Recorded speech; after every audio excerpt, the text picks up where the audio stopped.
Hello and welcome to My Retro Watches, and in this episode we are looking at this Seiko 0634 digital chronograph. It's quite significant, this watch. This is the world's, or the module itself is the world's first ever digital chronograph. There were various different versions of the same thing. They used the model in 3 or 4 watches that I can remember. This is one of them. This is a 5001. There is a 5019, I think, and a 5009, which I actually own. I got this one on eBay as a working example for not a lot of money. I was quite lucky. Came with the original bracelet, but the owner said that it's got some problems, and those problems are that the case won't keep closed, as you can see, and the buttons don't work, so you can't set the time. However, the fact that it's working, trying to stop that glare, if I press this in, we go to stopwatch, and again press the crown in again, and we go to the time. So the fact that it's working means it's just something quite straightforward. So I wanted to show you the insides of one of these modules. I mean, you've got to bear in mind this watch is from the 70s, and in fact it's from 1976. So it's a very early digital watch, and they were worth a pretty penny back then as well, I think, from my research again.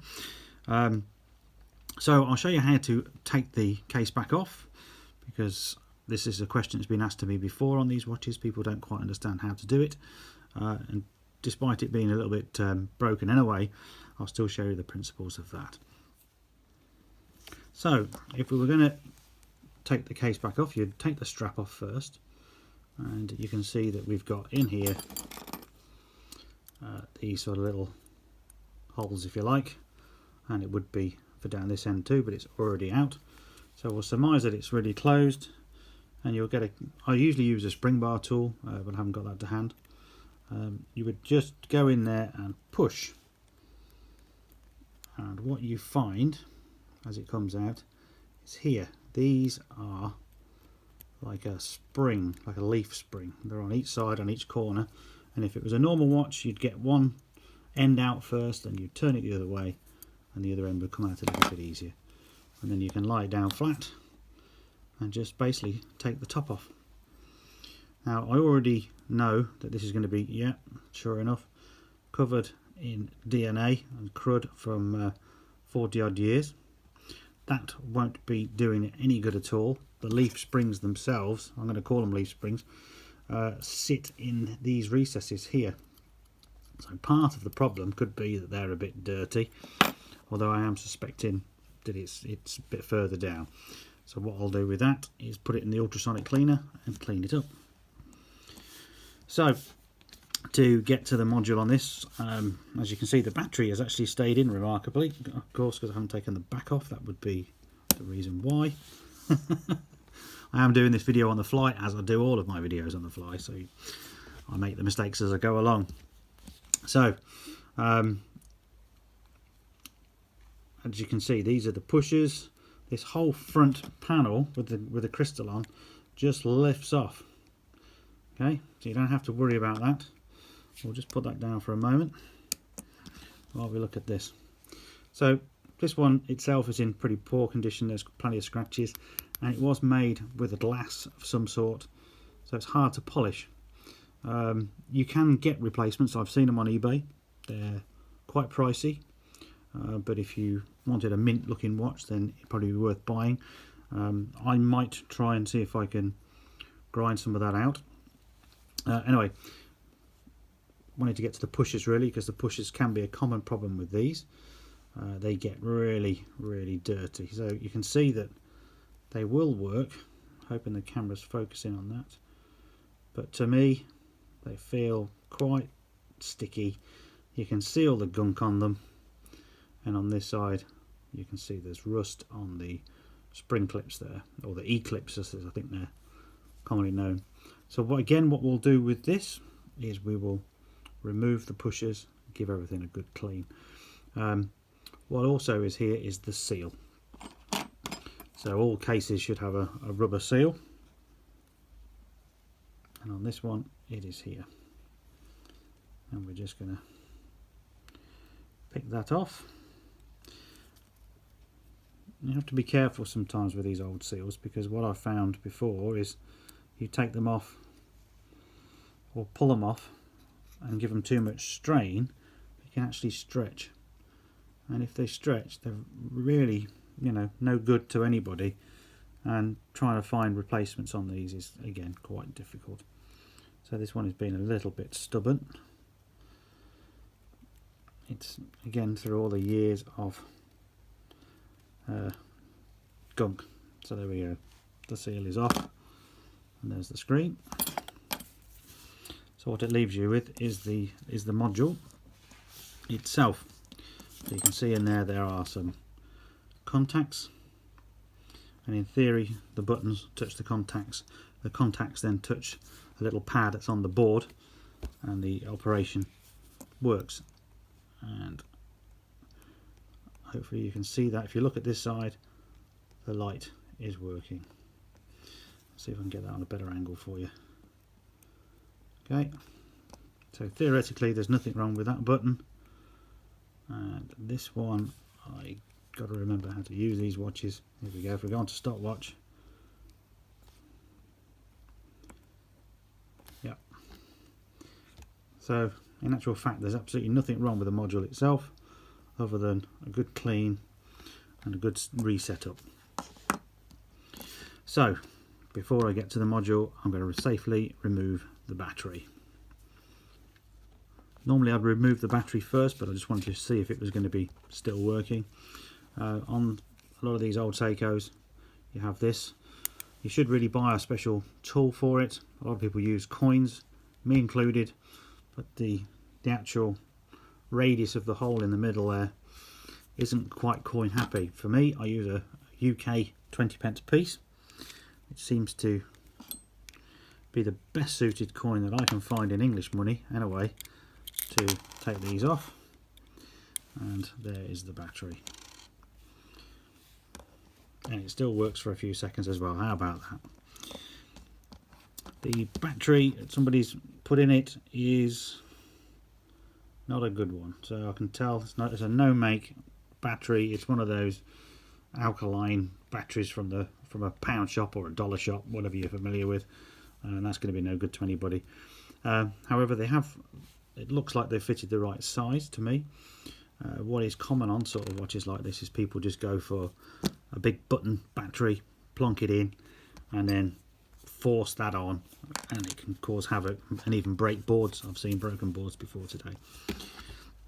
So that's how to remove the battery and the battery cover.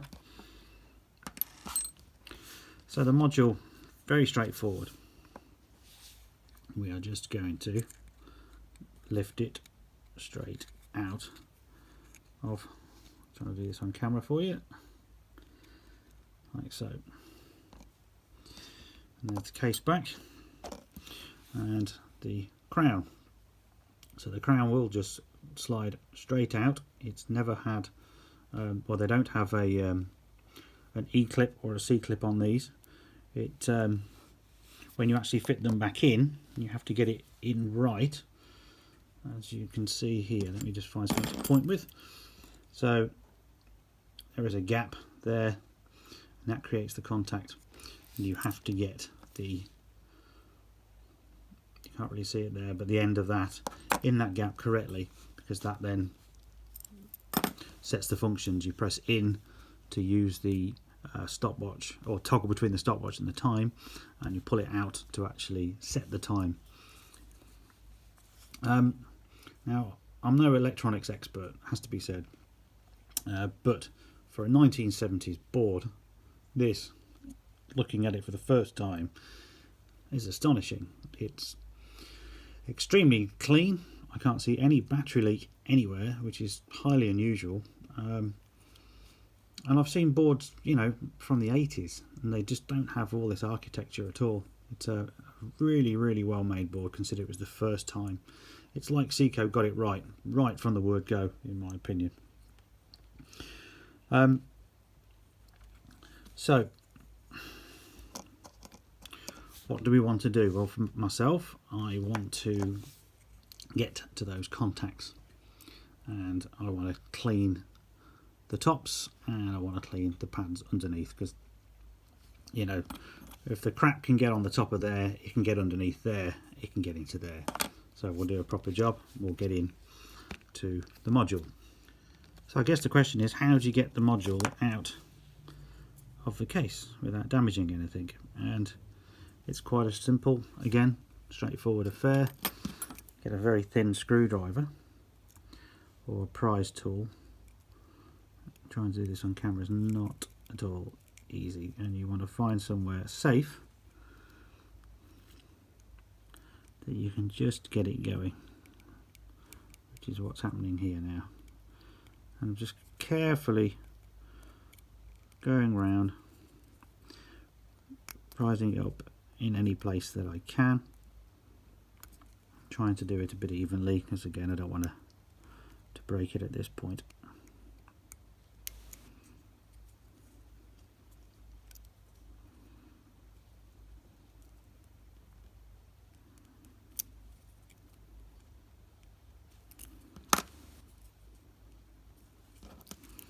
Still not quite ready.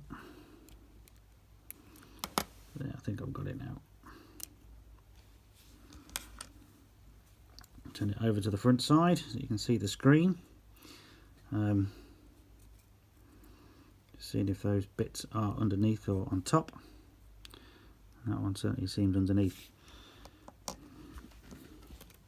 the moment I don't want to remove the screen necessarily, although I think I've got to get to those pads. Removing the screen is not a pleasant experience on these for me. It's always a heart in the mouth. It's straightforward enough, but you don't want to damage that at any cost at all, or you'll ruin the whole thing. It's been a while since I've looked in one of these, so I'm just double checking. You know, the contacts look pretty clean, but it doesn't mean to say that there's not a layer of, you know, thin oil over, or grease and grime over the years that have got into there. So I guess theoretically you could clean this without trying to remove everything. It just depends on how much of a thorough job you want to do. And to remove the screen, you have to be, well, have to be very careful. The idea is there's a little hole there. I'm not going to do it with this screwdriver, but you've got to push so this clip gets past that post, and then it will spring up. And it is really spring loaded. These things tend to curl when you take them off, but then equally getting them back on is the same thing. Make sure everything is lined up, and then you are going to push in there until you hook it back round there.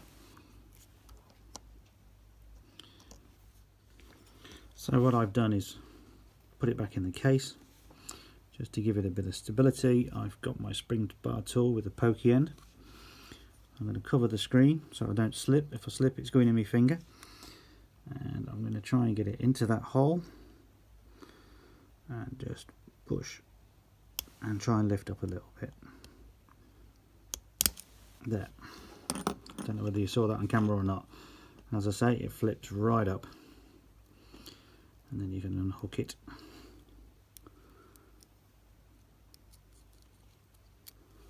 Like so. And as you can see, hopefully the camera will focus on that.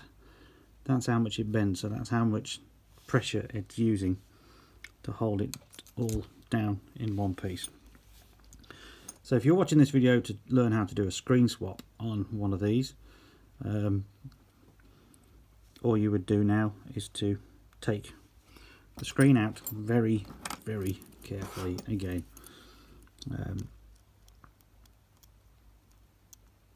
I'm just looking for somewhere to lift it, which I just found. Again, I'm not sure if I'm on camera because I'm watching what I'm doing and not watching it through the...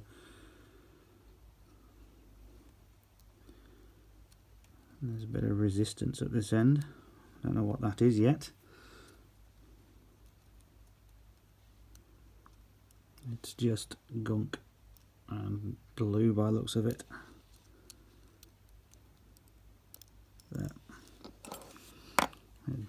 just the reflector.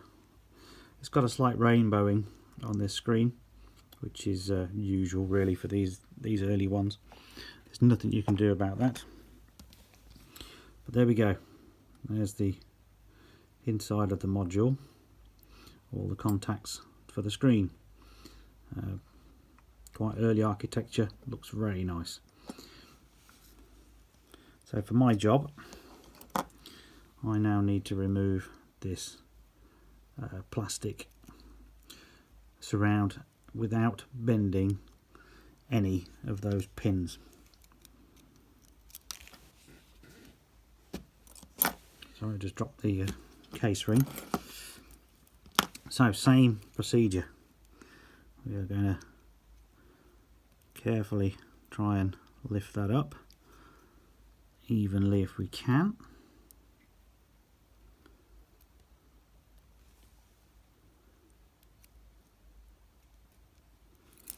I found with these that it's harder to put them back on than it is to take them off, because again you want to protect those contact pins.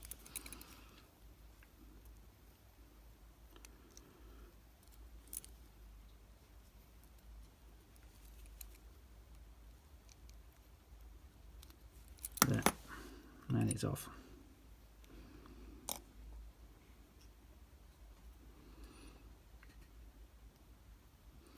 So, relatively straightforward. We get a pair of tweezers, and obviously remember, if you were doing this, that these point upwards and not point downwards for when you come to reinstall. And then we're just going to try and carefully get that off the top without losing it.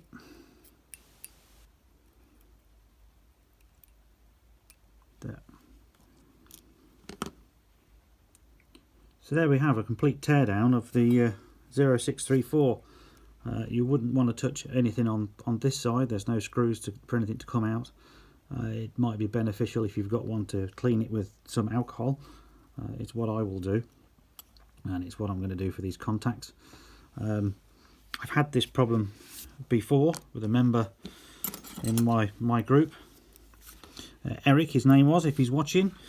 He has the same watch, and he had a very similar problem actually. The contacts wouldn't work, and I actually had to use a little bit of wet and dry fine sandpaper on these contacts and on the back of that to give it a firm and decent contact for it to actually work.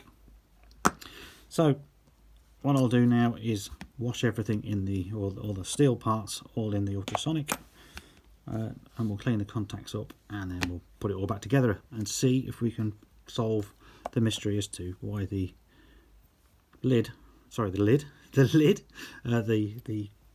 case top doesn't fit.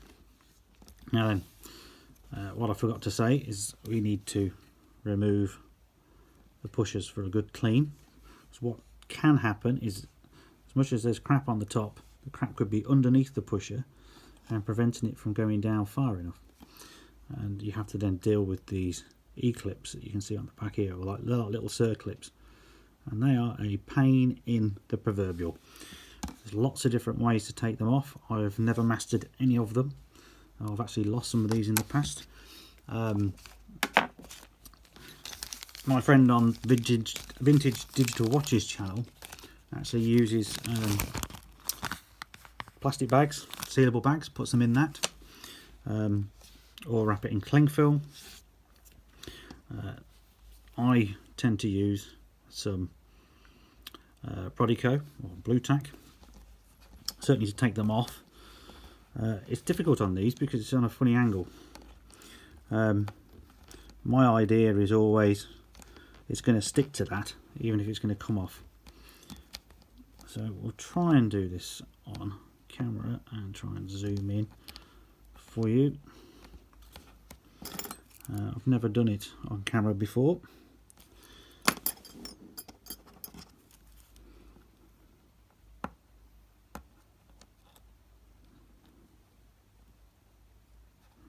So straight away that one came off. Now just push down, and it's gone into the roddy coat where it's pretty safe, as you can see, pretty rusty and dirty. And now the pusher should, he says should, it's, there we go, should come out. And as you can see, it is quite dirty, and certainly underneath. Let's see if I can stand that up so you could see it. So all in there should be nice and shiny. Of course it's not, it's all full of crap. I will wash those again in my ultrasonic and some good cleaner. I will use, a bit of zoom out, one of these baskets. These are really handy if you've got an ultrasonic. You can buy these on eBay, they're only a few pounds, and this way you don't lose any parts. So we'll pop that in there. But also, I tend not to pick those up with tweezers if I can help it. They tend to go walkies. Use a bit of Rodico again. Get it inside. So I'll take the other one off. I'll do that off camera, give everything a wash, and then you can see it being rebuilt perhaps. Okay guys, so I've now cleaned everything in the ultrasonic, all the steel parts, and I've had to rebuild part of the module off camera, and I'll explain the reasons why. Well, the main reason is it's very difficult to do it on camera because the camera's hindering my view. The plastic shroud or surround, you've got to fit it so you don't bend any of these pins. You want all these pins all in a nice straight line. Don't worry if you do bend them. What happens is if you put the screen on, you'll get a bad segment basically on the module. So you can come in here, take it down to this point. I have a pair of hairspring tweezers which are very, very fine, and I would use these to pull up, which I've done in the past just to bring one level. So it's best to do that off camera. Of course, what I've also put in is the contact pads. They're back in again. The black bit you can see there is actually corrosion. So sort of as predicted, all the grime and the grease has got in through the buttons and basically down the pusher shaft and got onto there, and it's eaten away. So I've cleaned that with a little bit of wet and dry, some like 240 grit, and then I clean the pads underneath with isopropanol alcohol, which is something you'd want to do on the board if the board was looking a bit grimy. A little tiny bit of grime there, or you had a lot of battery leakage. So the next part is basically fitting the screen, which is the same process as it was to take it off really. The first thing to go in is your reflector, which is just going to drop in, quite straightforward. The screen, now then, I just need to try and get hold of it as best I can. Don't want to leave too many fingerprints anywhere. So here's the screen. Think about the pushers are at the bottom, so it's going to go in that position there. You don't want to put it in upside down, and you want to line it up. It's very important that you examine it like this, so you can see that it's all nice and flat and in the correct position. You don't want it a little bit off, because when you come to put on the spring retainer that holds it on, there's a chance that you could break the screen if you got it wrong. So make sure you're happy and bring in the spring clip. Sorry, this is not focusing very well on my camera. And you want to hook them around.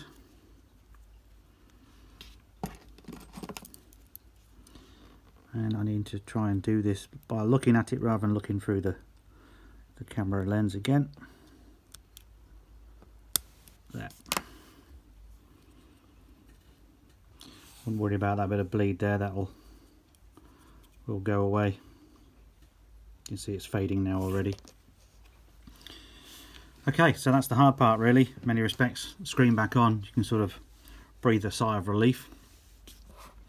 The next part is going to be put the pusher back in the screen. Now I've already done one just to practice for myself, and I'll do the other one on camera for you now.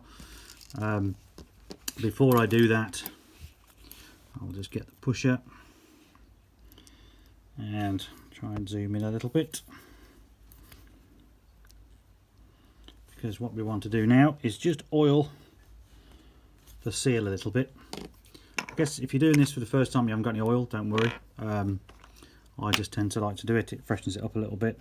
I use watch oil, which is Mobius 9010. Had to think then for a minute, which is what I use on my mechanical watches. And we're just going to put a little drop. It's not going to, you don't need too much at all. Less is better, but just enough, because that will lubricate as it goes in.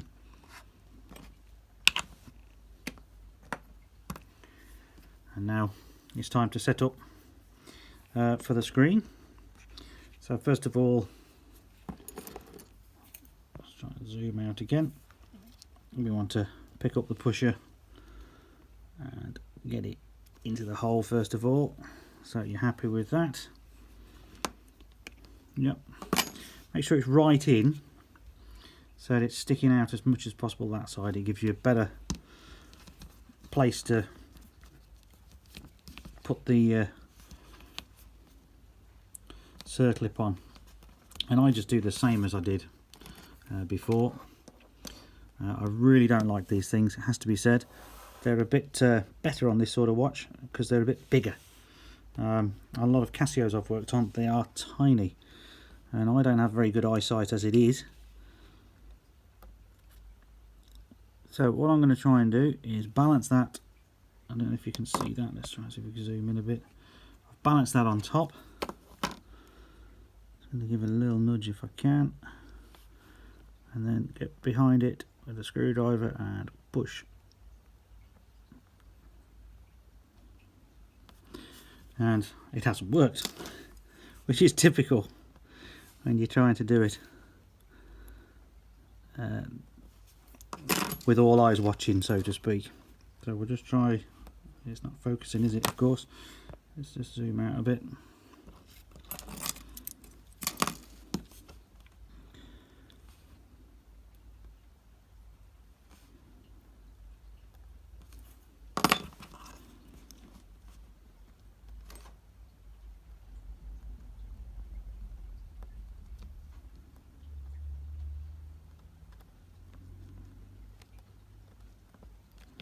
Okay, have to concentrate for a minute, but it's on.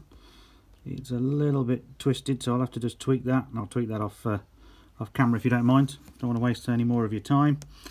So I'll just do that, and then we'll rebuild the whole thing and see if it's going to work. Okay, then I've dealt with the final pusher, and now it's a simple affair of putting this surround back on.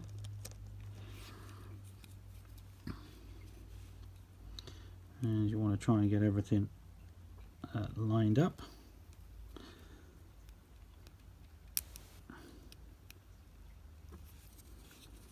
Both sides.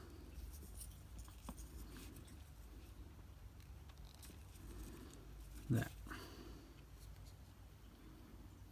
That looks okay to me. And then bring in the case, and the final trickiest bit, I suppose. As I said, this isn't held in by a clip. The pusher, we just pop it through. Don't put it all the way through. You want to sort of just set it back a little bit.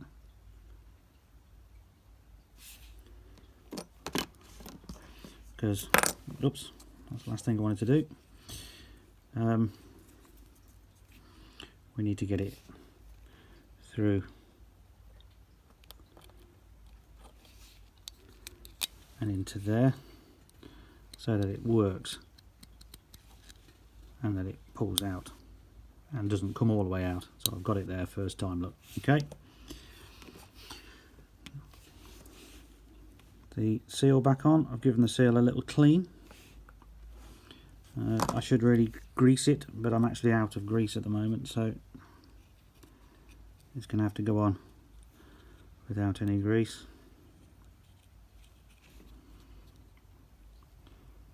Okay,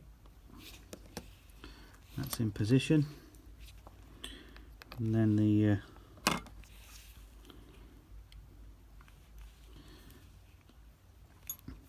make sure it's all okay, which it is, and the case top.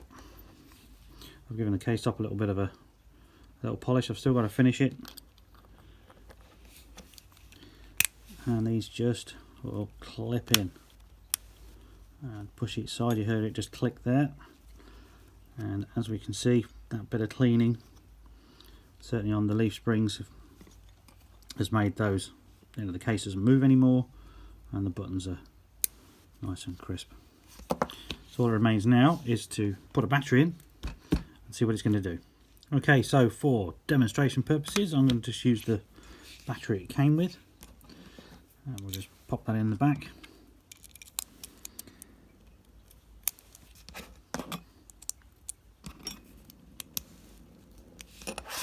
Spring bar tool wants to run away with itself.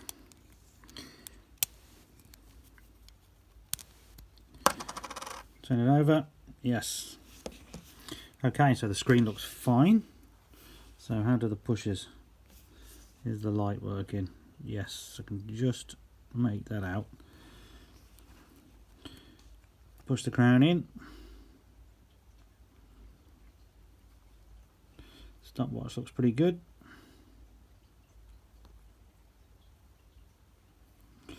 And whoops. Go back to time mode, pull the crown out, you press and hold this, and we'll just quickly scroll through these. Make sure all the segments are okay, which they're looking so. Yeah.